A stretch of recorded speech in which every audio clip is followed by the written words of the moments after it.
The difference between someone who has normal blood sugar, meaning normal, we're at a teaspoon. I have normal blood sugar. I don't have type 2 diabetes. You're not gonna believe this. The difference is, wait for it, 1/4 of a teaspoon. Okay, it's a tiny, tiny, tiny amount. Welcome back to Energetically Efficient. I'm Kristin Rowell, and today we're gonna talk about how you get fat or why we get fat. I love teaching this so much because every time I talk to a client about this, every time I teach about this in a course, once people learn this information from me, they're like, oh my God, light bulb moments going off, Kristin. I now understand why you recommend the things that you do when it comes to nutrition. Okay, so are you ready? This is how you get fat. Okay, so I want to start by asking you a question. And obviously, because you guys can't interact with me on here, you can pop questions obviously below, but I'm going to ask you to guess what normal blood sugar is. Okay, so that's how I want to start out this talk. So if you were to guess what normal blood sugar is, I'm going to give you 4 choices. Normal sugar in your blood. When I say normal blood sugar, just to be clear, that means I'm not over here with type 2 diabetes and I'm not over here with full hypoglycemia. I have a normal amount of sugar in my blood. We actually do need some sugar in our blood. So what is that amount? Is it a teaspoon, a tablespoon, a cup, or a pound? And every time I ask this question, I use this a lot when I speak to groups.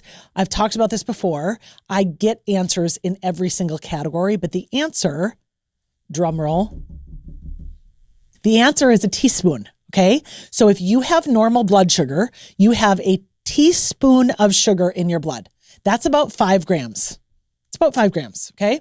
So now, because we're talking about how you get fat, let's pretend you go to McDonald's. And I like to pick on McDonald's. We could pick on any fast food chain, you guys. It's not unique to McDonald's, but I happen to know how much sugar is in a medium McDonald's French fry. So this might surprise you. So remember how I said it's only 1 teaspoon of sugar that we can have in our blood at any given time. And by the way, let me just stop for a second.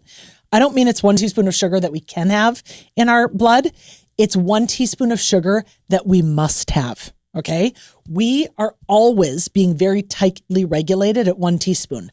We don't want to go a little bit too much. We don't want to go a little bit too little. Okay. It's very, very important that we're only at 1 teaspoon. And one more thing I'll say before I go back to our McDonald's example is, guess what? And when I first learned this, I was like, I'm sorry, what? I don't get it. So just bear with me for a second. This is very real. This is real science. I learned this through nutritional therapy school. I had to rewind and learn it over and rewind and learn it over. The difference between someone who has normal blood sugar, okay, meaning normal, we're at a teaspoon. I have normal blood sugar. I don't have type 2 diabetes. You're not going to believe this. And it's very true. The difference of the amount of sugar in that person's bloodstream who has type 2 versus me who's normal is, wait for it, 1/4 of a teaspoon. Okay, it's a tiny, tiny, tiny amount. So why am I making sure you understand that? I'm making sure you understand that because that means your body is working very, very, very, very, very hard to regulate you at 1 teaspoon. We just need 1. It doesn't want you to be a little over this way, even 1/4 of a teaspoon, because then you have full-blown type 2 diabetes. And it doesn't want you to be even 1/4 of a teaspoon over this way, because then you're hypoglycemic. I mean, this is a very tight regulation, you guys. 1 teaspoon is very precise. So you may be saying to me right now, or thinking in your head right now, well, wait a second, Kristin, I've for sure eaten more than a teaspoon of sugar in one sitting. I've eaten 20 teaspoons of sugar, whatever. How come I don't have type 2 diabetes? And the answer is what I'm about to share with you in terms of the sophisticated mechanism that your body goes through to keep you at 1 teaspoon all the time. Okay, all the time. Newsflash, your body actually doesn't want you to get diabetes. Your body is actually working very hard to make sure you don't get diabetes. Okay, so it's like, oh no, person's eating all this sugar. We got to go into some work here to make sure we bring them back down to 1 teaspoon. So that's what's happening in your body to clear the sugar out of your blood. And I'll relate this to how we get fat in a second. So let's go back to my McDonald's meal, because this will help put this all together for you. So when you go to McDonald's, and let's say you were to order a medium French fry, Okay. Now remember I told you we can only have 1 teaspoon of sugar in our blood and we need to be at 1 teaspoon at all times. A medium McDonald's French fry has 5 teaspoons of sugar. Okay. 5. Now, when I say 5 teaspoons of sugar, I'm not just talking about like white table sugar that they sprinkle on the French fries, although they do put table sugar on the French fries, which is part of the reason they're so delicious. I'm referring to all of the potato carbohydrate content. I'm using sugar and carbohydrate interchangeably. They're the same to me. Okay. And they're really the same to your body for the purposes of your blood sugar. The only thing that's going to take a very carbohydrate rich meal and make it healthier for you is if it had loads and loads of fiber. And newsflash, McDonald's French fries don't have loads and loads of fiber. Okay. So 5 teaspoons of sugar is in the medium fry. So now let's pretend that you went through the drive-thru. Okay. And you got a Big Mac, you got a large fry, and because you were feeling you're super generous with yourself that day, you decided to get a large McFlurry too. Okay. So this is, I present to you the Niagara Falls of sugar meal. I mean, you have just dumped so much sugar into your body that your body is like, hold up. Okay. Remember guys, we can only have 1 teaspoon. And you probably just consumed, I really need to like put pen to paper on this. But if there's 5 teaspoons of sugar in the medium fry, I'm going to say the Big Mac, the large fry, and the McFlurry, we're talking somewhere between 50 and 100 teaspoons of sugar, right? It's like real bad. Again, Niagara Falls of sugar is your example. So I want you to think of this event as creating a crime scene in your body. Like the Niagara Falls of sugar is like a crime scene in your body. And it actually, you guys, it's actually an extremely stressful event. This is one of the reasons that people who consume more sugar and who eat lots and lots of carbs tend to run higher in stress because they're on a blood sugar roller coaster every day, all day, which creates a tremendous amount of stress in the body. Okay. So you've just eaten your meal. You're like so happy about life. You're sitting in your car on the way to a road trip somewhere a few states away. And in response to this crime scene, what happens inside your body is it literally does this. Do, do, do, do, clean up on aisle 4. It's like emergency central. It's a crime scene. It deploys the police cars and the fire trucks and the ambulance, and everyone is going to the scene of the crime that you just created in order to clean up this crime scene. Okay. These are your first responders, the fire trucks, the ambulance, the police cars. And what's actually happening in your body is they're saying, we have to clean the sugar out of this person's blood. Because remember, you can only be at 1 teaspoon and you just put in however many teaspoons. We got to get you down to 1 teaspoon because your body does not want you to get diabetes. And remember, diabetes happens when you go from a teaspoon to just 1/4 of a teaspoon over time. Okay. It takes a while to get there, but let me tell you, if you eat meals like this every day, it's not going to take you that long to get to full blown type 2 diabetes. So your body says, oh my God, clean up on aisle 4. And it runs to start cleaning. It's going inside of you to start cleaning the sugar out of your blood. So how does this happen? Well, this happens because one of the organs that I talk about all the time, which I love, is this magical little one called the pancreas. It's on your left-hand side behind your left rib cage. And your pancreas's job is to shoot insulin out. And insulin is a hormone whose job is to clean the sugar out of your blood. Okay? It is responsible for getting you back down to that 1 teaspoon. So when the pancreas releases insulin, insulin goes to scrubbing. Insulin is the fire trucks, the police cars, the ambulances. It's like must clean, must clean, must clean, must clean. It's cleaning all of the sugar out of your blood so that you can have regulated 1 teaspoon of blood sugar, which is what you should have. Okay. And while it's doing all this cleaning and it's at the crime scene, this is an emergency. It's very stressful in your body. If you are very in tune with your body and you don't eat like this often, you will feel it. You could sit down or lay down on a bed and you could feel your heart racing more. You could almost feel your heart in your neck. I've tested this on myself before, not with a McDonald's meal, but with eating like a tremendous amount of pasta or something. And I feel ill. It's not good for you. Okay. Eating that much carbohydrate in a sitting is not good for you because it creates this stressful event. So how does this actually help you get fat? Well, here's why. When the insulin comes out of your pancreas to do all of this cleaning of the sugar, it would be my dream in life if insulin was such a magical hormone that it could simply evaporate the sugar into thin air. Okay? It can't, unfortunately. It has to put the sugar somewhere that you just ate. So if you ate that meal and you weren't on a road trip going 3 states away from where you live, but you instead ate that meal and you were sitting there with a friend and you got up from the table and you started walking and you walked for 3 hours, which is probably how many hours you'd have to walk to make a dent in that meal, if not 4 hours or 5 hours, your body would preferentially divert a lot of that sugar you just consumed, those carbs you just consumed, to fuel your movement in your walk, to put that sugar to move your quad muscles, your calves, your butt, your arms as you're walking. You would be preferentially diverting that sugar to the muscles that you were using for your movement, which is why I tell everyone, I don't care whether you had a ton of carbs in your meal or very few, one of the best things you can do after you consume a meal is to go and walk for at least 20 minutes, okay? I walk for at least a half an hour after every meal, sometimes longer, but I just want you walking away from your house for 10 minutes, walking back for 10 minutes. That's all you got to do.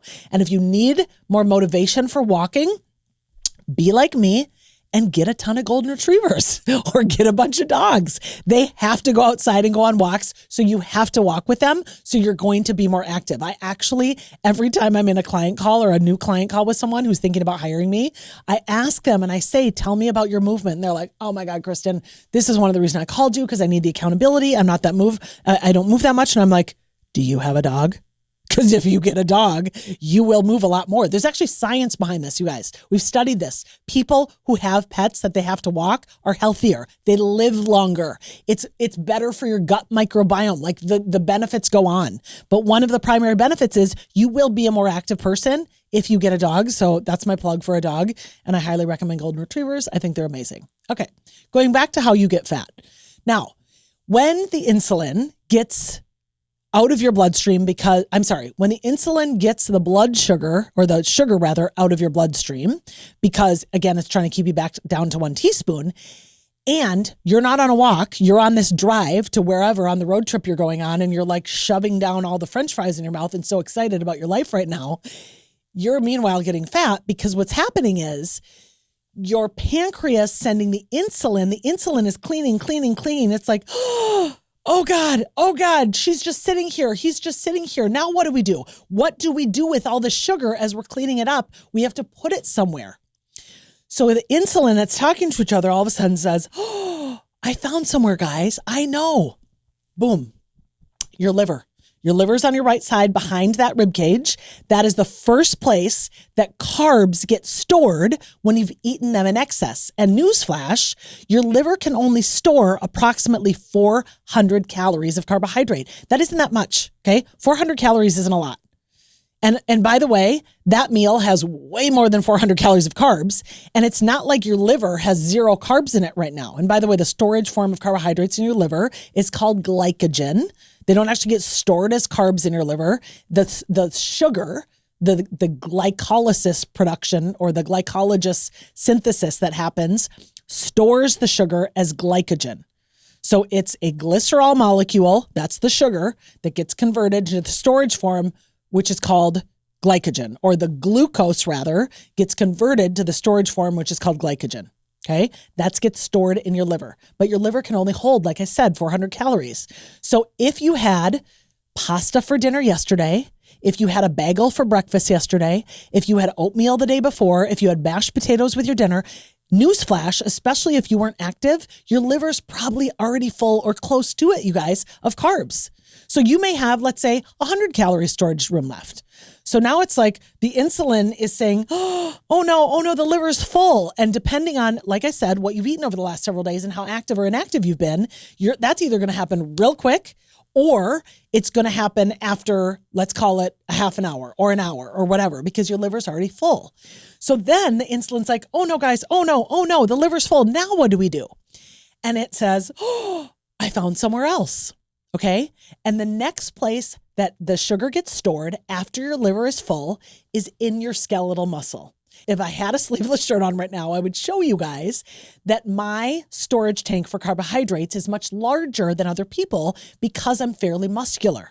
I have more musculature on my body. That's intentional. I work very hard and have been for years to develop a lot of lean tissue on my body. That's muscle, lean mass. I want a lot of muscle on my body rather than fat, because muscle, as my friend Gabrielle Lyon would say, is the organ of longevity. It truly, the more muscle you have, the longer you are going to live, the better brain health you are going to have, the less likely you are to fall and break a bone. There's all sorts of reasons for putting more muscle on our body. But one of the primary benefits is muscles are a sink for carbohydrates. Muscles love carbohydrates. They will suck them up like a sponge, and they are a storage tank for carbs. So that means when we get carbohydrates stored in our muscle tissue. And by the way, where I told you your liver can only store about 400 calories of carbs, your skeletal muscle on average, and this obviously depends on the person, the average person can hold around 1,200 calories of carbohydrates. So we've got 400 in the liver, and now we have around 1,200 calories of carbohydrates in the skeletal muscle. And keep in mind, you guys, the more muscle you have, the more calories you can store. The less muscle you have, the less calories you can store. And so putting more muscle on your body is actually going to do wonders for you in terms of preventing you from putting on body fat as easily. Because guess what? Once your liver is full, and then your skeletal muscle is full of carbs, and now your insulin is going around and saying, oh my God, we still have all these carbs, and the liver is full and the skeletal muscle is full. And now what? Then the body goes, oh, I found one more spot, you guys. Don't worry, I found it. And that is, like I always say, everywhere else, which is your fat tissue. Your adipose tissue, your fat tissue, is your third place for storing carbohydrates, okay? And when your carbohydrates get stored in your fat tissue, they are not stored in the form called glycogen. Glycogen is the storage form for carbs in your liver. Glycogen is the storage form for carbs in your skeletal muscle. But when carbs get stored in your fat tissue, they get stored as a word that you've all heard before, and it's on your blood work every time you get it, triglycerides, okay? That is the storage form of carbs in your fat tissue. Triglycerides are simply, okay, think about tri. Tri is three. Triangle, tricycle, tri means three. And what a triglyceride is it's three fatty acids tied to a glycerol molecule, triglyceride. 3 fatty acids, 1 glycerol molecule. You cannot make a triglyceride without this glycerol molecule. And what is this? Sugar. 3 fats and 1 sugar, okay? So if I want to get fat, if I really am like, I want to get fat as fast as I can, I wouldn't say that, but let's just pretend we're doing a challenge and we want to see how fast we can get fat. What would I eat? I would eat a ton of fats and sugar together. That is what is going to make triglycerides. This is what's going to go into my fat cells to make me fat. So where do we find fats and sugar together, guys? Newsflash, it's all the things we like. Donuts, cookies, brownies, pasta with Alfredo sauce, pizza, French fries, you name it. Chips, anywhere where you get fats and sugar together, especially where there's no fiber, those are the foods that are going to make you fattest the fastest. When you put fats and sugar together, it is a fast train to weight gain, and I say it all the time.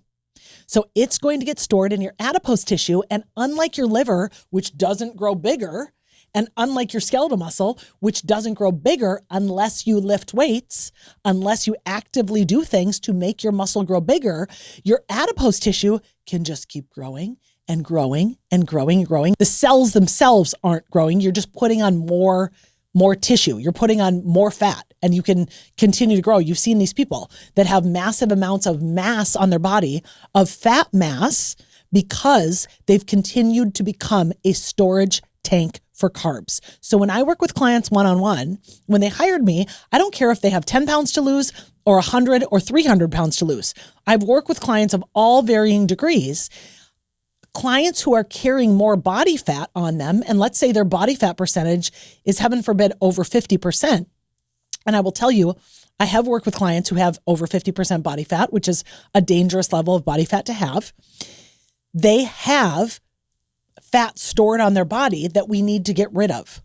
So I've just walked you through how you get fat, which is we eat a lot of carbohydrates at a meal. We don't move very much, and we store those carbs in our liver, in our skeletal muscle, and then in our fat tissue because we're not active and we're eating too many carbs. That's really what it comes down to.